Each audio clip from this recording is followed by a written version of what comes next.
आज एका गंभीर विषयाबद्दल मला जेवढी माहिती आहे तेवढी तर देण्याचा प्रयत्न करणार आहे. तुम्ही एफएमडी म्हणून एक विषय असतोय, कधी ऐकलाय का बघा? FMD foot and mouth disease म्हणून असतोय, लाळ्या खुरकत म्हणतात मराठीमध्ये. लय डेंजर विषय आहे जनावरांमधला. ह्या जाळ्यात जर जनावर एफएमडीचं जर अडकलं तर जनावरांची पूर्णपणे वाटच लागत्या.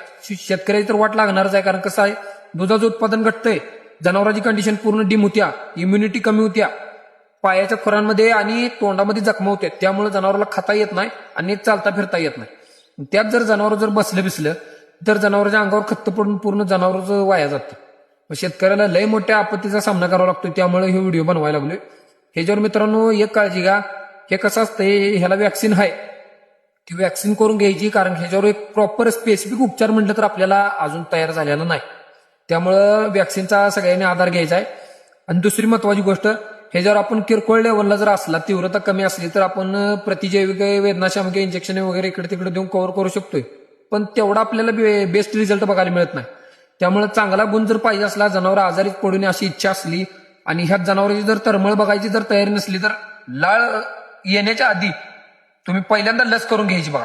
कारण कसं आहे, आपल्याला मी तुमच्या भाषेत तुम्हाला सांगायचा प्रयत्न का करायलोय, कारण कसं आहे, बऱ्याचशा शेतकऱ्यांनी इंग्लिश पेकले की समजत नाही. त्यामुळं माझ्या मराठी भाषेत आणि मी ज्या मराठी मातीत वाढलोय त्या मराठी भाषेचा प्रचार करण्यासाठी मी मराठीतनं समजवायचा प्रयत्न करतोय. आणि एवढाच विषय लक्षात घ्या की वॅक्सिनेशन महत्वाचा विषय आहे. तुम्हाला कुठल्याच पशुपालनात अडचण येणार नाही.